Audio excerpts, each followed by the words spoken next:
to test how much her husband loved her. The wife kept asking him for divorce 99 times, and each time, the husband would beg her to stay during the cooling-off period. The wife felt very satisfied. She decided that after the 100th test, she would finally accept her husband. But what she did not know was that the moment she filed the 100th divorce request, the man never planned to withdraw it again, because in the past 8 years, his wife had asked for divorce almost every month. He was tired of her endless tantrums. This time he decided to give up completely. Just as he was heading home to pack his things, a luxury car suddenly rushed over and knocked him down, and the driver turned out to be his wife's best friend. The friends thought the wife would punish them, but instead she only gave them a cold look and urged them to hurry to the party, because that day marked the first day of the 100th test. She could not let her husband gain the upper hand. The man then went home to pack, while his wife on the other side waited all night, but he never came back to beg. In anger, she called her old flame to play the part of a pawn, just to make her husband jealous. She not only let the man stay in their home, but also openly showed affection in front of her husband. No matter how she acted, her husband remained indifferent. Driven by rage, she crossed more and more lines with her old flame. Over time, he began to believe an illusion,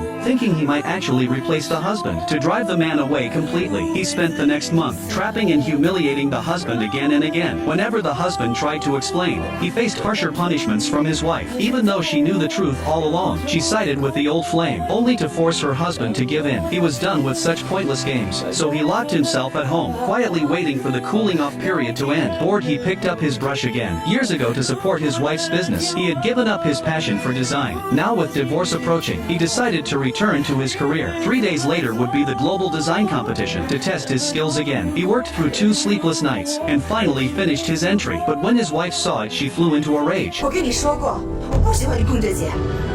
你如果想让我知道离婚申请的话，就不许碰它。 Facing her command, this time he did not argue back. He quietly put down the brush. After all his work had already been submitted, it was too late for her to stop it. He thought everything was flawless, but 3 days later, he suddenly got a call from the organizers. 作品涉嫌抄袭，如果您不能自证，我们将取消您的参赛资格。抄袭？我抄谁的了？和新锐设计师沈嘉恒的作品交的一模一样。他是当红设计师，所以我们只能处理您这一点。 He never expected that his wife, to keep him tied to her forever, had given his drafts to the old flame. With his design, the other man easily won the championship, while he was accused of plagiarism and was blacklisted from the industry. At that moment, he felt completely powerless, but luckily the next day was the end of the cooling-off period. Once it passed, he could finally break free from his wife. Early the next morning, she took him straight to the Civil Affairs office. 记住了，以后乖乖听话，否则我依然会离婚的。 They got into the car ready to leave. While he was still thinking how to get away from her, the old flame called saying he felt sick, not wanting her husband to feel triumphant. She decided to give him one last test. She lied about visiting the old flame and pushed him out of the car.